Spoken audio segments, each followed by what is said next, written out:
Right, hi everyone. Our group is called Animal Justice Project, so these guys are looking here as well. I'm sure you would have seen us on our stall today. So my name is Ayrton Cooper, I'm the campaigns manager. So that role basically means a lot of the content that we put out, like through the website or emails or social media, a lot of that is projects that I'm managing. So all of our campaigns like Vision Herds, Inspired, Exposed, etc. So we literally create them from the initial idea all the way through to put the information out to you guys. This photo is the beef expo stuff that we did last May. So we basically gate crashed the beef industry's biggest annual event. And it was actually the first time it happened in 4 years because of COVID. So the building as well was Darlington Farmers Market. So it was a brand new cattle market that was built, and it was a big open event market as well. So not only did we gate crash the building's first event, we actually gate crashed the beef industry's event. That gave us like an article in every national media, which basically got our story into the media about how farming violates the rights of animals, because that was our core message. So just a little bit of background if you don't really know about Animal Justice Project. So we were founded in 2014. Initially it was 100% about animal experiments. So we did no work whatsoever on animal farming. So we had lots of different campaigns, and a lot of our work was on universities, because if you're unaware, 50% of animal testing or animal experimentation actually happens on university grounds, because that's where all of the researchers are. A lot of making experiments there are funded through different charities like Cancer Research UK, British Heart Foundation, etc. So from 2018, we started a shift from animal experimentation to animal agriculture. And the reason we did that is because obviously way more animals have been exploited and killed in animal agriculture. So we were kind of doing a bit of a 50-50 split. And then since 2018, which now, 2018 was the year that I joined the organisation. So my role was to start on the animal agricultural side, and then since then we've shifted to pretty much 100% all about animal farming. And the reason is because it exploits the most animals. Our team, so if you don't know much about our team, we actually only have 7 team members. So compared to a lot of other organisations, we're a very, very small team. So different kind of animal welfare groups in the UK may have like 20, 30, 40 people working for them. We only have 7 of us, so pretty much there's like 1 person in each area. So in campaigns, there's myself, and then we've just hired a new campaigner. And then we have my designer, Laura, who's here. We have a couple of fundraisers, so including Sarah, investigation assistant who's manning the slot at the moment, and then a couple of others, and then obviously Claire, who founded Animal Justice Project, is our director. And we're not based anywhere particular in the UK, we're based all over the UK, so we have people up in Nottingham, so I'm up north, we have people in Brighton, Bristol, and London. But a large part of our work is undercover investigations. So in the last 4 years, we've actually carried out 12 undercover investigations. We're currently wrapping up another one that's going to be released within the next month. And then we're also working on another one behind that. This year we probably should have about 4 more investigations being released. So we average about 4 every year. So this year's a particularly busy year for us. Pressure campaigning, so one example, this is something that we've not actually announced yet, is last year we did an investigation at a goat dairy farm, and their milk is sold to Delamere Dairy, so that's one of the biggest goat milk brands in the UK. And what we found out was Delamere Dairy, one of their biggest stockists was Suma Whole Foods, which most people here will know they're an ethical veggie, vegan, whole food supplier. And basically we got in touch with Suma, showed them all of our investigation findings, and they said that they were going to continue stocking down there, even though, you know, we filmed day-old kid goats being killed in front of their mums because, you know, they're a waste product of the industry. And despite all of our findings to them, they didn't want to drop the products. So basically what we've done since last October, we've had a pressure campaign against Suma, and we actually found out just over a week ago that they're ditching all Delamere dairy products. So yeah, it's a really big one because what we've actually got Suma to do, obviously we don't agree because they're still selling dairy products, but they've changed their animal welfare guidelines completely, so now they only stock Soil Association organic products. You know, it's not good because obviously organic dairy farming is not as good, I'll get onto that later. But the positive of that is wiped out all Delamere dairy products, as well as a lot of other dairy products as well, because they couldn't find an organic alternative. So yeah, we've reduced their dairy output by a big percentage basically, and got rid of all of their Delamere products. So yeah, we'll be announcing that next week, because that goes into effect on Monday. Yeah, we do lots of outreach, so we get on the streets. We do lots of stunts as well. So hopefully you will have seen a few weeks ago, we were down in London, we did a gigantic projection onto the Houses of Parliament, so that was all about live exports. Our message with that was, because the live exports ban, which has been delayed for 18 months so far, the ban in itself only bans 4% of live exports. So people are celebrating it, which of course it's great that that's happening, but it's only animals that are being exported for fattening and slaughter. But 96% of animals that are exported from the UK is for breeding purposes, which people aren't talking about. So we kind of like to be that organisation that like keeps pulling people even further into that abolitionist route, because, you know, obviously we don't believe in welfare or anything. And yeah, with public engagement, we just produce, you know, lots of resources, do outreach, etc. So one of our biggest focuses for the whole organisation is that we want to expose the higher welfare systems. So we don't tend to go for intensive farms in general. Our most recent investigation was a huge pig mega farm. But in general, we go for high welfare, so we've exposed RSPCA short broiler farms, RSPCA short pig farms, pig transport, and we've done organic dairy, and a few other high welfare labels. So the reason we want to do this is because we don't want somebody seeing intensive footage and saying, oh, that's terrible, I'm going to eat high welfare. Especially with a lot of organisations in the UK that are kind of pushing people down the high welfare route. So the standards other groups may be pushing people towards, we want to expose them before people actually get there. And we obviously want people to go vegan, that's the main aim. I apologise for my face because you've probably seen it everywhere. But this is just some of the media that we've had in the last 6 months. I couldn't fit it all out. But obviously you can see we've been on ITV News a couple of times. We've been in Independent, Mirror, the Mirror Online, we've been Standard, ITV again. We just got in the BBC again yesterday. Yeah, just to note about that as well. If you've seen our social media, you will have seen that because of our undercover investigation, we've just had a farmer prosecuted 3 days ago. So that's our first ever prosecution after 12 undercover investigations. So that just shows you basically how the system, you know, doesn't work for animals. Because every single investigation we've highlighted law breaking, breaches of guidelines, breaches of DEFRA codes of practice, everything.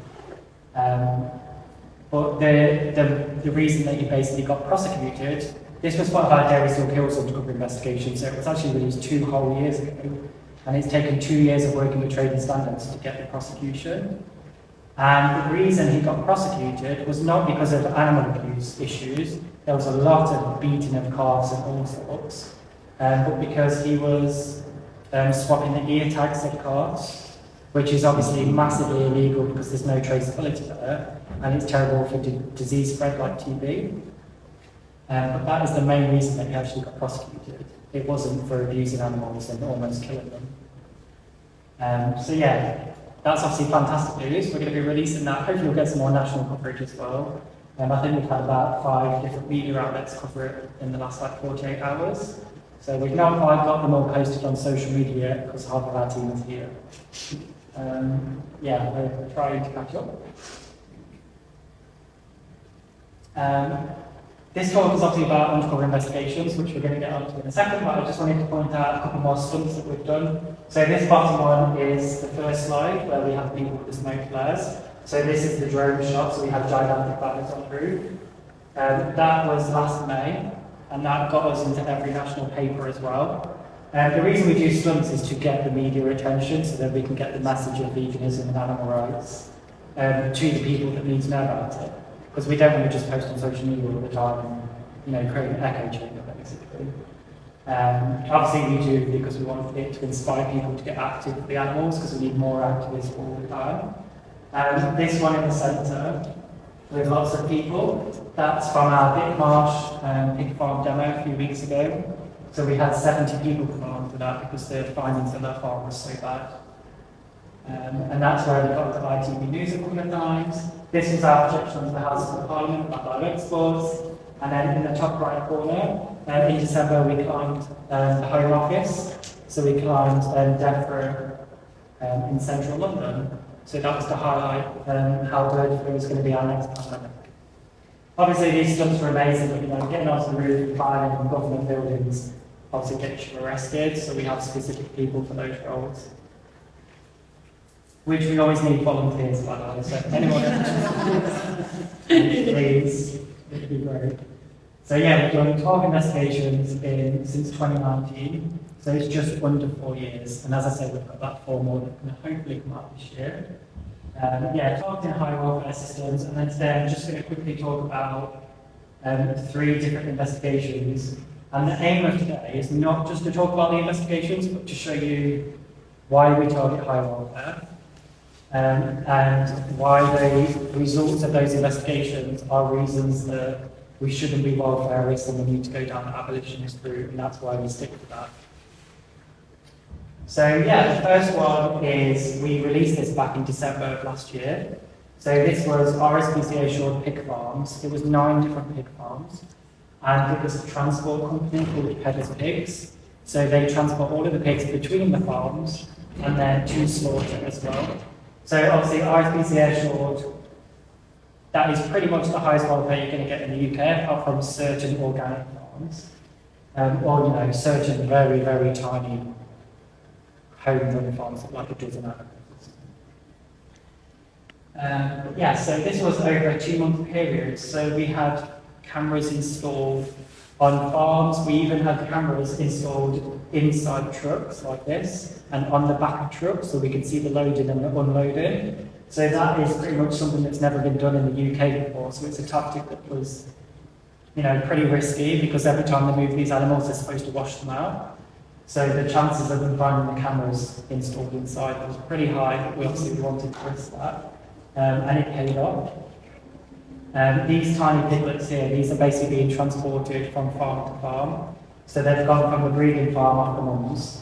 So these are the ones that you see in the field with the mums, but as soon as they get to this size, which is 6 to 8 weeks old, they go to the indoor fattening farms. So yeah, we wanted to see the transport.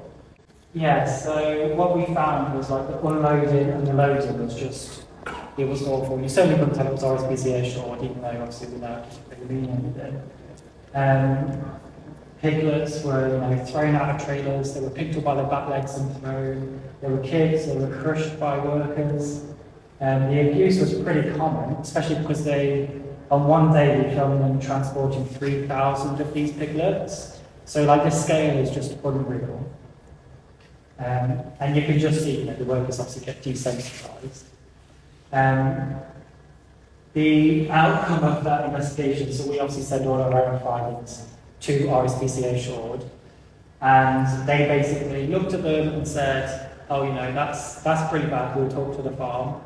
And they did an inspection of the farm, and yeah, they basically got in touch with us later on and said, oh, they're all still RSPCA assured, they're not really having any sanctions, and they're just going to have additional inspections throughout the next year. So, well, the positive thing is that we, gained national media again, so we can show people what these high welfare labels are like, because even when you show really horrific abuse to the welfare organisation itself, they don't do anything about it.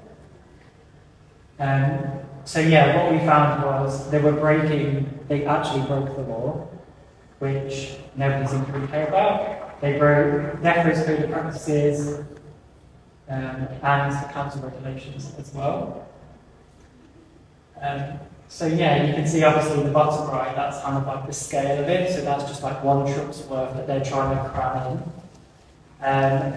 I've not used any graphic imagery throughout this, by the way, because obviously I didn't know whether children would be coming along. Plus, it's not nice to obviously watch it if you're trying to avoid that kind of thing. But yeah, the top left, you can kind of see where he's like just holding people by the back legs and then he goes ahead and throws them off the trailer. This little bit here, so this blue line here, that's actually a worker's hand, but they're using an electrified rod. So something which shouldn't be used on any farms. Even red tractor, which as we know is the lowest of the low, they don't even allow them, even though we've gone on many red tractor farms and in slaughterhouses and everywhere. They're not actually allowed to be used anywhere, which pretty much every place we filmed big animals, they have one, so no one's obviously keeping on top of that. Yeah, so the next one I wanted to talk about was to show the organic side.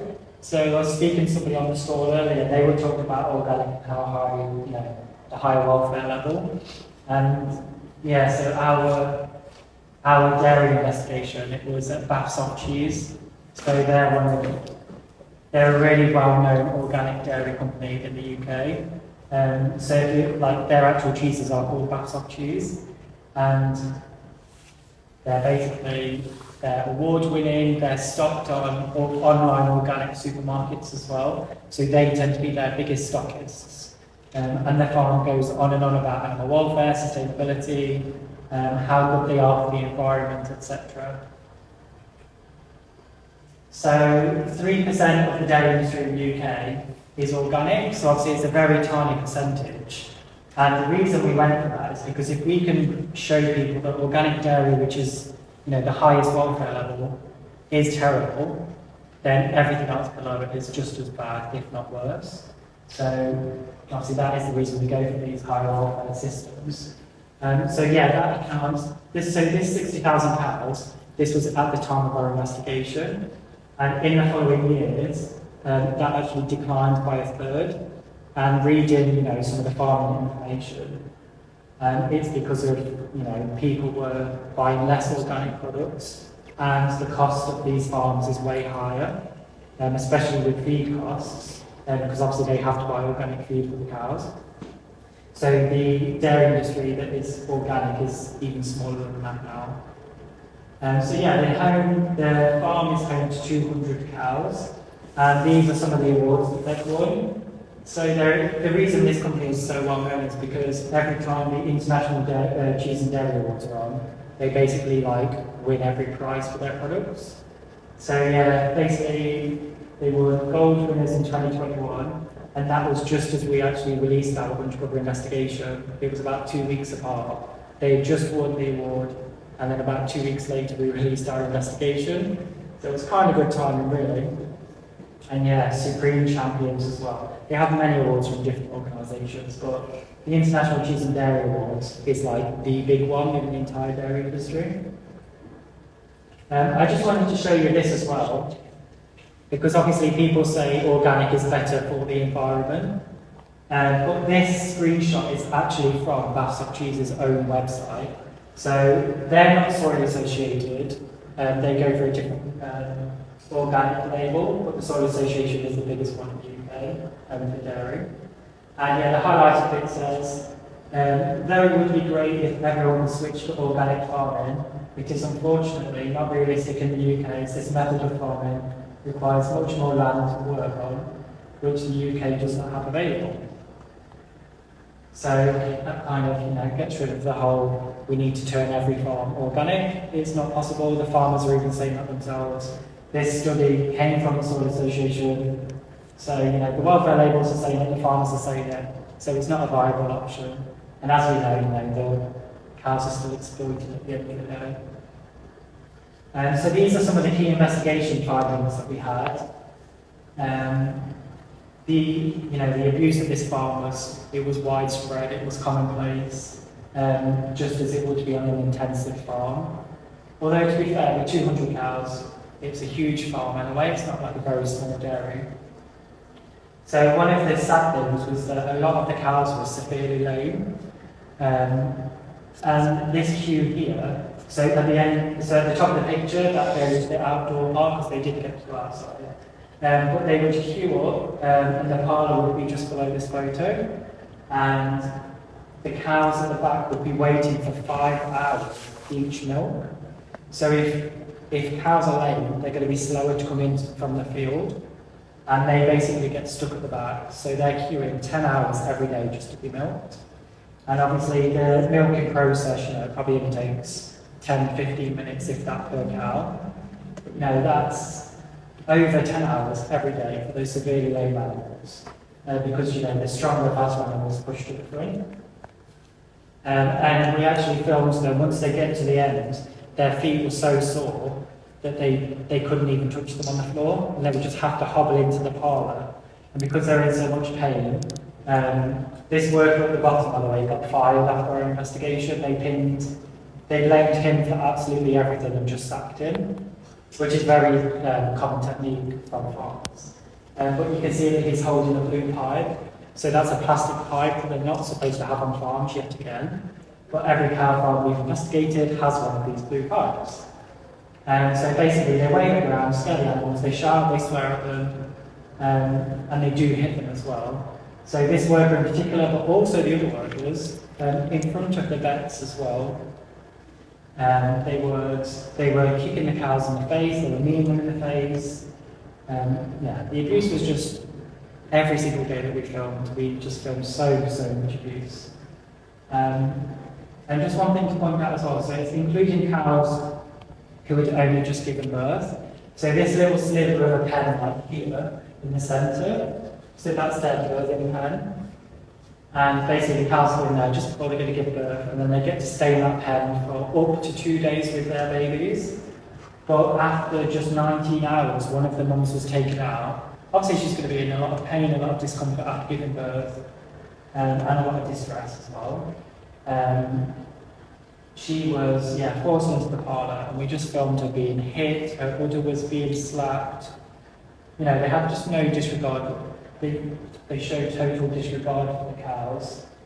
The other thing as well, so people think on organic farms that the babies get to stay with the mums, but obviously we know that's not true because not we, but the farmers take the milk.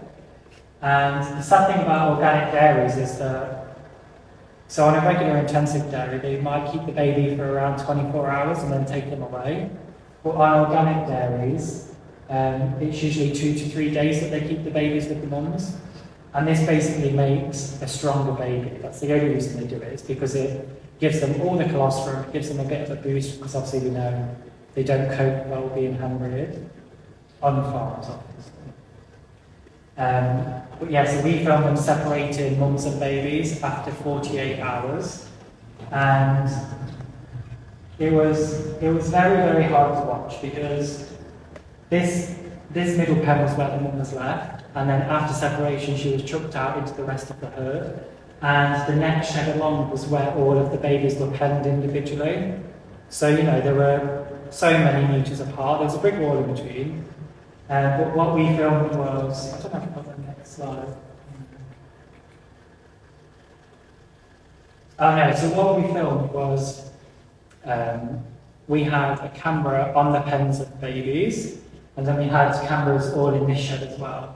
So the mum that had her baby separated, she was mooing, she was crying, and she would go outside, she would pace back and forth. Even at night time, she was coming in and crying again. And the reason was because we then captured the calf crying back to her, because they could hear each other because they were so close. And it lasted 37 hours straight, but none of them settled whatsoever. So for almost 2 whole days, they were crying back and forth. And in that time, obviously, the mum's being forced around, being milked, and the baby's just stuck in a tiny little metal pen on their own. Yeah, one of the calves as well was stuck in a tiny pen, which I think they were 4 foot by 4 foot, which was too small for their own standards. They should have been 6 foot by 6 foot. Not that it matters too much, to be honest. But yeah, one of the female calves was penned for 28 whole days, which completely goes against what they're also telling to the public. And what we also found was this farm is adamant that they never send a calf to slaughter, because obviously we know lots of male dairy calves, they either get slaughtered or they go for fattening. And these are adamant that they always go for fattening. But what we found was they were selling all of their male calves during our period of filming to a renowned calf dealer. So what we did, we followed the calf dealer, we went to his yard, and then we put cameras on his truck as well, and then we followed him all the way to the slaughterhouse where the calves were being killed. So they also had, about 6 months after we released this investigation, they had an open day. So we returned for that open day in person and had button cameras on. So we obviously filmed and asked lots of questions, and everything they were saying to the public goes against everything that we had found. They were so adamant they would never send a calf to slaughter, but you know, obviously we found the complete opposite. The final one, because I didn't want to go on for too long because I didn't know how interesting it would be, but the final one, oh, you can see here as well, the worker, this metal that he's holding, you have to get another electric rod, and the person in the yellow hive is a vet. So this is part of our scanned campaign. So this is Hewitt Slaughterhouse in Cheshire, and the reason that we wanted to do a slaughterhouse investigation was because in the beginning of 2021, so there's legislation called WATOG, which is the welfare of animals at the time of killing. So that's the legislation that's supposed to protect animals in the slaughterhouse, even though their lives are being taken away. So obviously the protection can, you know, supposedly only go so far. But yeah, at the start of 2021, they did an industry-wide review of WATOG. It was an independent review from the government, independent of the government. Basically, the results found that WATOG is working, there's no issues, we're not really going to change it. And yeah, so what we decided to do was go into a slaughterhouse that had recently been audited. So we chose Hewitt Slaughterhouse, but the reason we chose this was because our Dairy Still Kills campaign, so we filmed young male dairy calves again, being taken to this is a separate slaughterhouse to the other one we had filmed.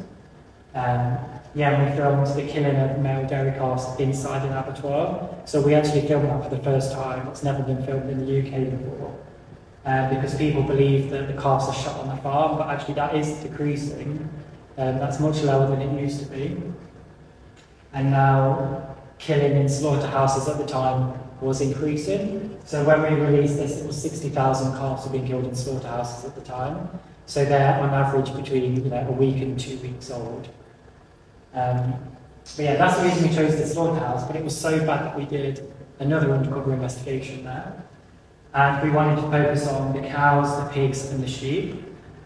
And yeah, so we went back in, and alongside the WATOG review, the other thing we wanted to target was the implementation of CCTV in English slaughterhouses. So I think it's since 2019, it's been mandatory to have CCTV in English abattoirs. It's now mandatory in Scotland as well, and it's going to go through in Wales very soon. But obviously, this is hailed as like a huge win for animal welfare. It's going to protect animals. You know, animals are going to have a great time in the slaughterhouse because there's CCTV in there. So what we did, we went in, we installed cameras all throughout the slaughterhouse, and we actually put them right next to the CCTV cameras. So we were filming exactly what they were filming. So they couldn't say that, we caught something that their camera didn't catch. It was exactly the same. So yeah, GMGB Hewitt Slaughterhouse in Cheshire. Another reason we went for this one is because it's well known as a small family-run abattoir, and as we know, the small family-run, slaughterhouses and farms are supposed to be these incredible places. They're not huge, intensive factories. They're supposed to be great.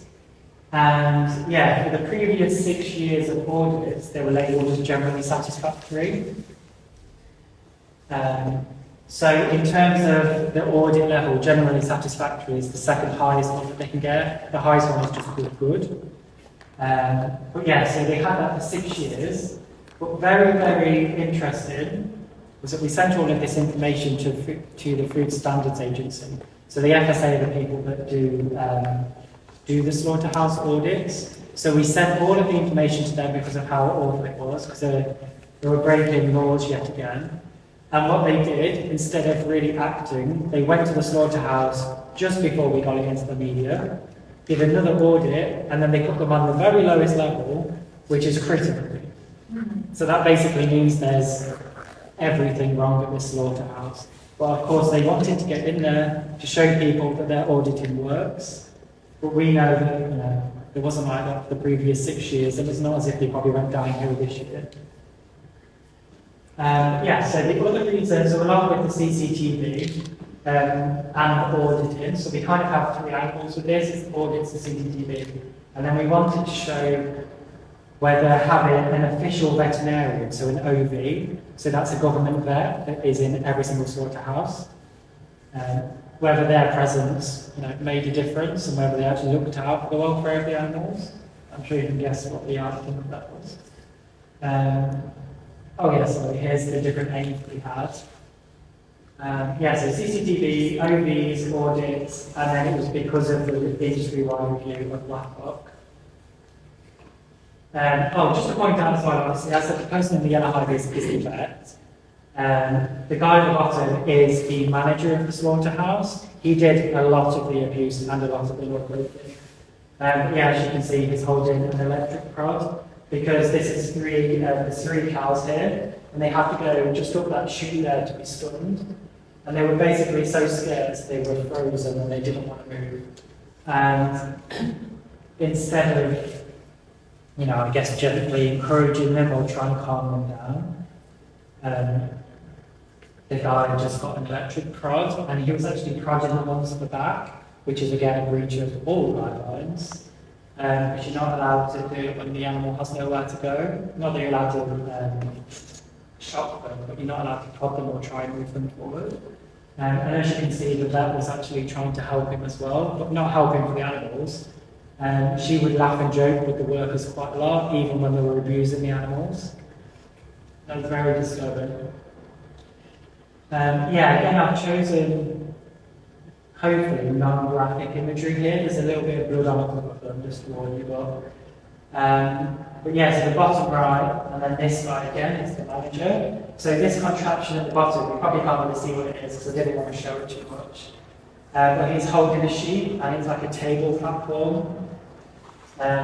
So he holds them down on there because they also do halal slaughter here. So I think it was like 1 day a week they would kill sheep, through halal methods. So they would make the sheep, force them onto the table, and then they would have this metal lid that basically held them shut. Top left, there's two more balls there yet again. He's using a pointed stick in that one, again, a breach of all guidelines. So those balls, if you've watched any of our footage from this investigation, that was probably the worst scene that I think we filmed, because those two balls were coming in and out of the chute over and over again, and they had 3 different workers prodding them, electric shocking them, jabbing them with these pointed sticks. We had the vet on board as well, and it took 40 minutes to get them into the chute, and it was just the most distressing scene. And obviously this was in front of the vet, and in front, in full view of the CCTV as well. That should be enough to shut them down, but obviously they're not enough to shut them down. So these are a few of our investigation findings. Obviously violence was commonplace. They treated the animals just so awfully, as you can imagine. We found spent dairy cows going into the abattoir. Obviously there would have been, from small family-run farms as well. But these cows, they were just so emaciated. Dairy cows are quite thin in general, so their energy goes into producing milk. But these were especially thin, and they also had shackles on their back legs because they were so weak that they would then do the splits. And they were still shackled when they were being killed. As I mentioned earlier, we had a calf which was 9 days old being killed in this abattoir.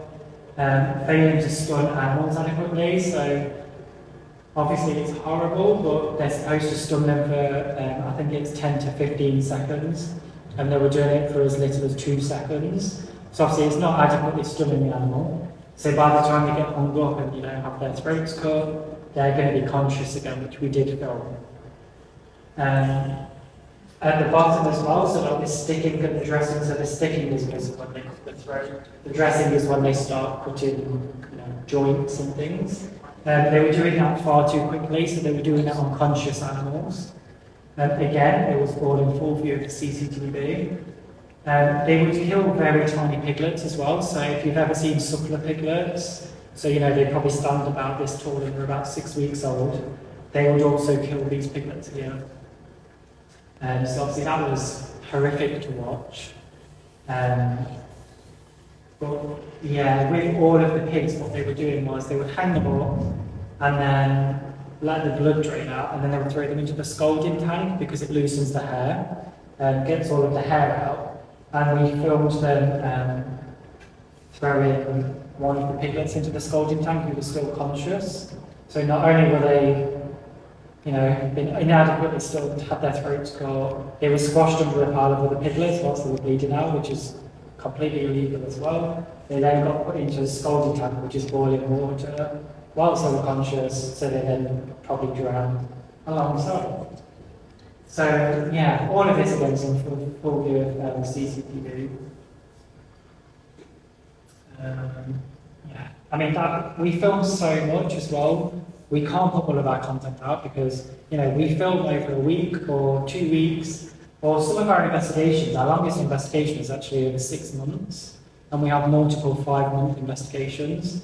And what we actually show the public, we have to narrow 6 months of footage down into 5 minutes, which is very, very difficult to do. Especially in a place like this when the findings are so bad and you need to give people background about legislation and the reasoning why you do it as well. So much of our footage kind of goes unseen. But yeah, we tend to pick out obviously key examples, but there's many more examples that are just as bad. Yeah, sorry, I don't know how long I've talked there, but not too bad, maybe half an hour, 40 minutes. So yeah, if you've not actually heard of Animal Justice Project before, these are ways that you can support us. I think on the next slide, socials. So the best way to keep up to date with us is to sign up to our mailing list. You can do it on animaljusticeproject.com. It's on our mailing list, sign up is on every page. You can pop to see us on the store, we've got a sign up there, or QR codes to join. Obviously, we really need activists all of the time. As I mentioned, we did the Big March demo where we had 70 people come along. But that's because we have people travelling from all over the UK. We have a very, very good network within our group of activists across the UK. And that's why we managed to get so many people along, because we know all of the activists personally, among all of us. But what we need to do, we need to get more activists along. So, come and join our protest demos stunts. If you can't do that because of work or you're just not able to join, we do lots and lots of online things. So at the minute we've got a petition all about our live exports and stuff that we did in London. So you can sign that petition. On our website we usually have at least 10 actions that you can take. So these include pre-written letters to companies, supermarkets, the government, etc. We run lots of online actions, so if you sign up to our mailing list, you'll get all of those through first thing in the morning on the day. We do national door dropping events, so you can order our leaflets. We do charge for our leaflets just to cover the costs of them. But when we do national days, we'll send out free packs and door dropper packs as well. Donating is a great way to do it as well, so we have memberships, we have merchandise, you can order our leaflets and fact sheets, etc. You can be a monthly donor if you don't want to receive anything in return. But then at the bottom, My Giving Circle is a regular thing that we do, which Sarah promotes all the time if we sign up by emails. So that's just a free way of basically helping us win grants every few months. So we recently won a grant because everybody kept voting for us. So we won £1,200, which was obviously fantastic. So that will go such a long way for us.